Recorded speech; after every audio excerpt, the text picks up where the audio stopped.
Hello everyone, welcome you all. Last video lecture में हमने discuss किया था direct indirect of exclamatory sentences और आज के वीडियो लेक्चर में हम आपको क्लियर कराएंगे दोस्तों direct indirect of optative sentences. आइए अपने टॉपिक को स्टार्ट करते हैं। तो देखिए, ऑप्टेटिव सेंटेंस जो कहा जाता है, ऑप्टेटिव सेंटेंस कहा जाता है इच्छा सूचक वाक्य को, यानी जहां पर इच्छा की सूचना मिलती है, जिस वाक्य में इच्छा की सूचना मिलती है उस वाक्य को इच्छा सूचक वाक्य कहते हैं। आपको इंग्लिश में सेंटेंस दिया जाएगा तो इंग्लिश में आपको रिकॉग्निशन पता होना चाहिए, आपको पहचान आनी चाहिए। क्या पहचान होती है, किस तरह से आप पहचानेंगे ऑप्टेटिव सेंटेंस को? तो ऑप्टेटिव सेंटेंस की जो पहचान होती है माय डियर स्टूडेंट्स, ये वाक्य में शब्द से स्टार्ट होते हैं और एक्सक्लेमेशन मार्क होता है, या फिर ये वाक्य में गॉड से स्टार्ट होते हैं और एक्सक्लेमेशन मार्क होता है, या फिर ये वाक्य वुड दैट से स्टार्ट होते हैं और एक्सक्लेमेशन मार्क होता है, या फिर ये वाक्य ओ दैट से स्टार्ट होते हैं और एक्सक्लेमेशन मार्क होता है। ओ फोर से भी वाक्य स्टार्ट होता है, एक्सक्लेमेशन मार्क होता है। तो ये रही रिकॉग्निशन माय डियर स्टूडेंट्स, कि अगर कोई भी इंग्लिश का सेंटेंस आपको मिलता है और उस इंग्लिश सेंटेंस में ये पहचान आपको मिलती है तो ये पहचान होती है ऑप्टेटिव सेंटेंस की, यानी इच्छा सूचक वाक्य की। इन वाक्यों में हम अपने लिए कोई इच्छा जाहिर करते हैं या किसी दूसरे के लिए कोई इच्छा प्रकट करते हैं। तो देखिए, इन वाक्यों को जब हम डायरेक्ट से इनडायरेक्ट में चेंज करते हैं, यदि रिपोर्टेड स्पीच के अंदर सेंटेंस हमारा ऑप्टेटिव गिवन होता है तब उन सेंटेंसेस को डायरेक्ट से इनडायरेक्ट बदलते हैं। किस प्रकार से बदलते हैं उनके संबंध में आइए रूल नंबर 1 देखते हैं। रूल नंबर 1 होता है changing of reporting verb. Reporting verb का परिवर्तन होता है सबसे पहले। तो सबसे पहले रिपोर्टिंग वर्ब होता है हमारे पास में सेड या सेड टू रिपोर्टिंग वर्ब होता है। तो सेड या सेड टू को according to the emotion change किया जाता है, according to the emotion of the sentence हम चेंज करते हैं। तो आइए देखते हैं कौन कौन से इमोशंस होते हैं ऑप्टेटिव सेंटेंस में। तो माय डियर स्टूडेंट्स, इमोशंस को पहचान कर इमोशन के अकॉर्डिंग हम चेंज करते हैं सेड या सेड टू को, अर्थात changing of reporting verb said या सेड टू। तो यहां पर देखिए इमोशन कौन कौन से हो सकते हैं और उन इमोशन के अकॉर्डिंग हम किस तरह से सेड या सेड टू में परिवर्तन करते हैं। तो यहां पर ऑप्टेटिव सेंटेंस में सबसे पहला जो इमोशन हमें मिलता है वो मिलता है शुभकामना। किसी के लिए हम यदि अच्छी कामना करते हैं तो उसको शुभकामना बोलते हैं। तो शुभकामना का पहला इमोशन होता है, तो वहां पर सेड या सेड टू को हम लिखते हैं माय डियर स्टूडेंट्स विश्ड। या हम किसी का अभिवादन करते हैं तो अभिवादन करने में भी हम सेड या सेड टू की जगह विश्ड लिखते हैं। अलविदा जब हम कहते हैं तो अलविदा कहने में हम लिखते हैं बेड। सेड या सेड टू के स्थान पर बेड लिखा जाता है अलविदा में। और यदि माय डियर स्टूडेंट्स इमोशन होता है आशीर्वाद का, यानी किसी को आशीर्वाद देते हैं, तो वहाँ पर माय डियर स्टूडेंट्स सेड या सेड टू की जगह आता है ब्लेस्ड। और यदि हम किसी को बद्दुआ देते हैं, यानी बुरी कामना अगर किसी के लिए करते हैं, तो वहाँ पर सेड या सेड टू का परिवर्तन होता है कर्ष्ड, वहाँ पर हम लिखते हैं। तो ये रहा दोस्तों हमारा सेड या सेड टू का परिवर्तन। रूल नंबर 2 देखते हैं। रूल नंबर 2 होता है by removing inverted commas we use conjunction that. Inverted commas को हटाकर हम कंजंक्शन दैट का प्रयोग करते हैं, लेकिन विशेष सावधानी बरतनी है माय डियर स्टूडेंट्स कि यदि सेंटेंस में अभिवादन होता है या सेंटेंस में अलविदा होता है तो इन दोनों के लिए ही कंजंक्शन नहीं लगाया जाता। यानी कोई भी किसी भी प्रकार का कंजक्शन हम नहीं लगाते हैं, यानी यहाँ पर दैट कंजक्शन बताया जा रहा है, तो दैट कंजक्शन यहाँ पर नहीं लगेगा अभिवादन और अलविदा में, यहाँ पर लगेगा, यहाँ पर लगेगा, यहाँ पर लगेगा, लेकिन अभिवादन करने में नहीं लगेगा। ठीक है दोस्तों, आइए रूल नंबर 3 देखते हैं। रूल नंबर 3 होता है, रूल नंबर 3 होता है, हमें यदि मे मिलता है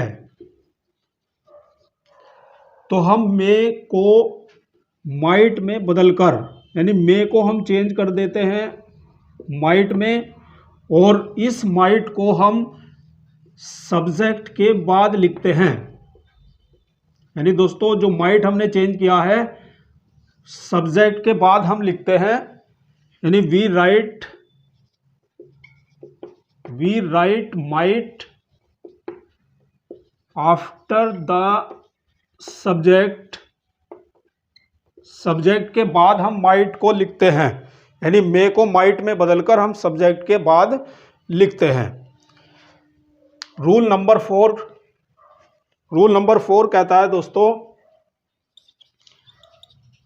बाकी सभी अन्य नियमानुसार यानी पहले की तरह बदलता है, टेंस बदलता है, प्रोनाउन बदलता है, नियरनेस फारनेस में बदलती है, यानी all the rest according to the previous rules, पहले के नियमों के अनुसार बाकी का होता है। तो आइए इन सब रूल्स को अच्छे से समझने के लिए एग्जांपल्स देखते हैं। आइए फ्रेंड्स एग्जांपल्स को देखते हैं। सबसे पहले जैसे मैंने कहा एक डायरेक्ट वाक्य, ही said comma inverted commas may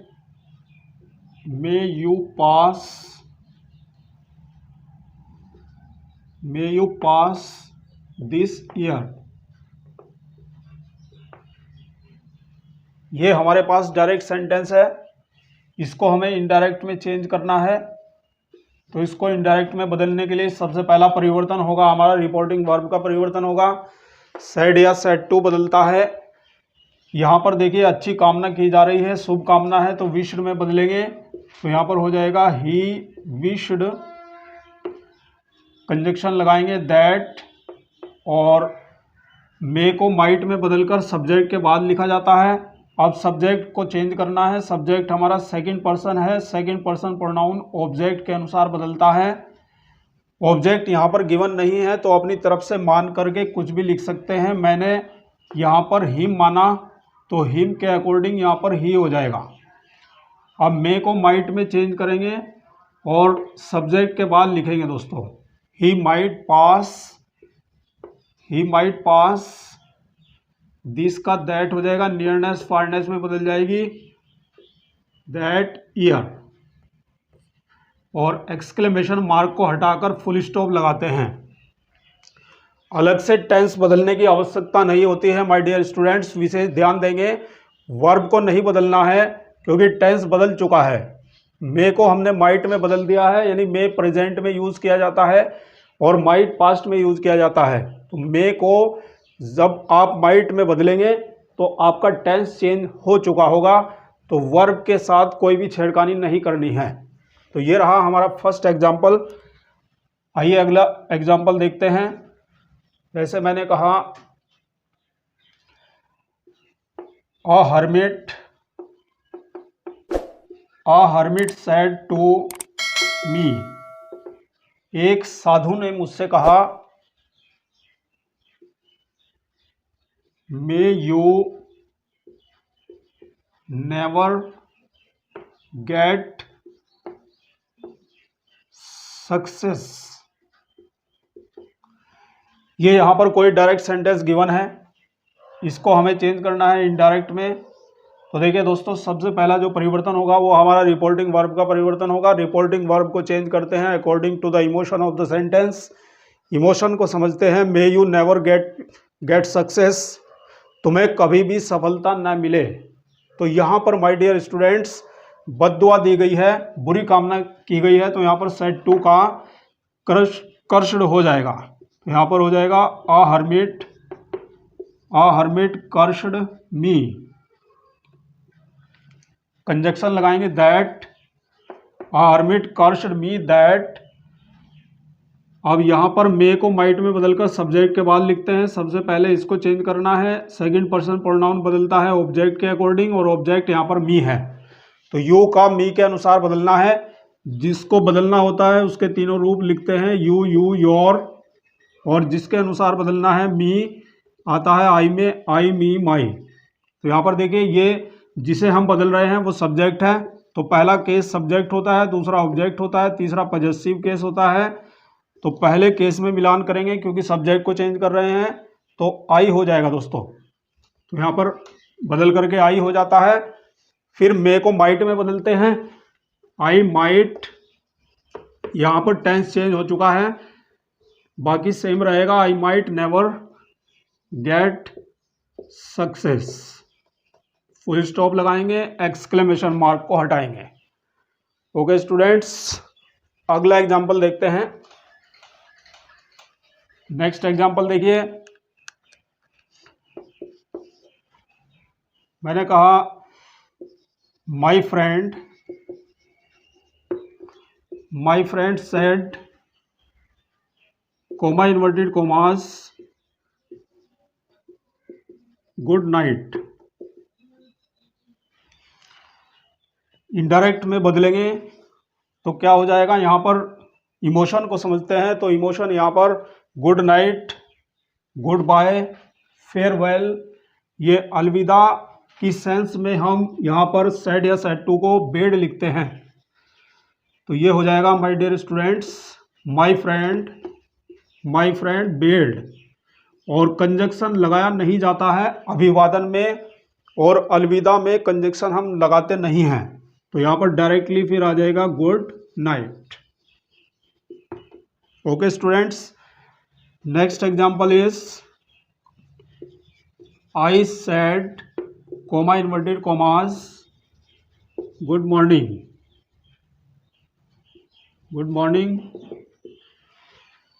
indirect में चेंज करेंगे इसको, तो यहाँ पर देखिए अभिवादन है, तो अभिवादन में हम लिखते हैं आई विश्ड।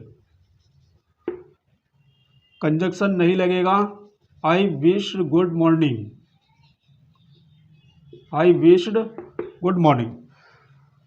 तो इस तरह से हम देखते हैं माय डियर स्टूडेंट्स कि अभिवादन यदि दिया होता है गुड मॉर्निंग, गुड आफ्टरनून, तो हम विश्ड लिखते हैं सेड या सेड टू की जगह, और कंजक्शन नहीं लगाते हैं।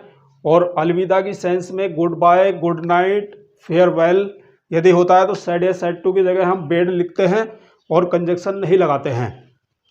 आइए कुछ और एग्जाम्पल देखते हैं। आइए माय डियर स्टूडेंट्स कुछ और एग्जाम्पल्स को देखते हैं।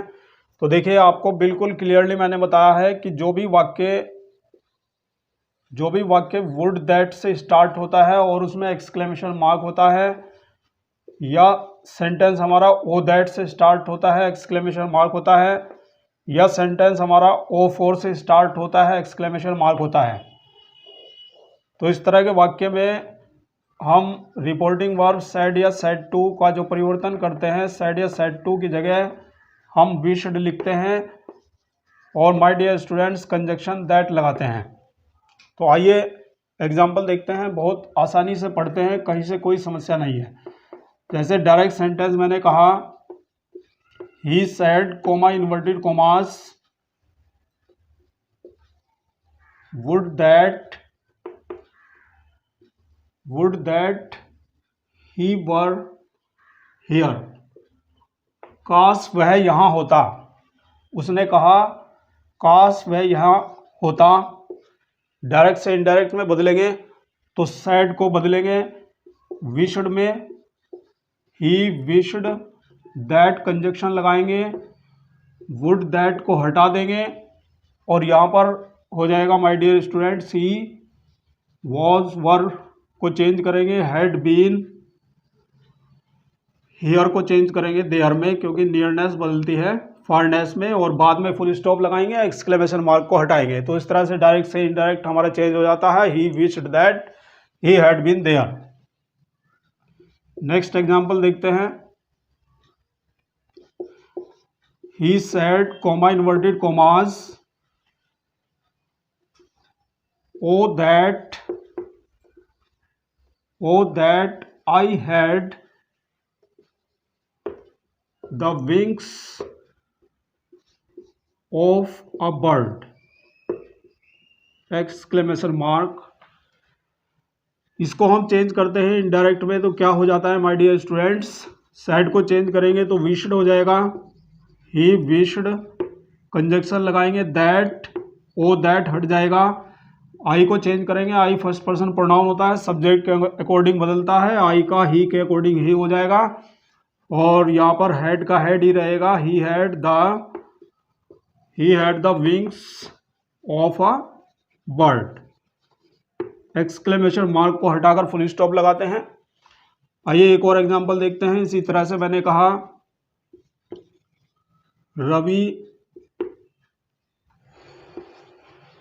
Ravi said comma inverted commas O for a glass of water, काश एक गिलास पानी मिल जाता। इनडायरेक्ट चेंज करेंगे माय डियर स्टूडेंट्स, तो क्या हो जाएगा, सेड की जगह विश्ड लिखेंगे, रवि विश्ड, कंजक्शन लगाएंगे दैट विश्ड, सॉरी यहाँ पर कंजक्शन नहीं लगेगा, Ravi wished for a glass of water, full stop लगाएंगे, एक्सक्लेमेशन मार्क को हटाएंगे। तो यहाँ पर देखिए मीनिंग के अनुसार, अर्थ के अनुसार कंजक्शन नहीं लगेगा, Ravi wished for a glass of water, Ravi ने एक गिलास पानी की कामना की या एक गिलास पानी की इच्छा की। तो इस तरह से आप ढेर सारे एग्जाम्पल बना सकते हैं। इसके अलावा भी बहुत सारे एग्जाम्पल्स आपको बुक्स में मिलेंगे, आप प्रैक्टिस कर सकते हैं माय डियर स्टूडेंट्स। हर एक तरह के सेंटेंस को मैंने आपको बताया है। आज का वीडियो आपको कैसा लगा कमेंट सेक्शन में कमेंट करके बताइएगा दोस्तों। यदि आप चैनल पर पहली बार आए हैं तो प्लीज़ चैनल को सब्सक्राइब करें। Thank you very much for watching this video. मिलते हैं नेक्स्ट सेशन में नेक्स्ट वीडियो के साथ, नेक्स्ट टॉपिक के साथ।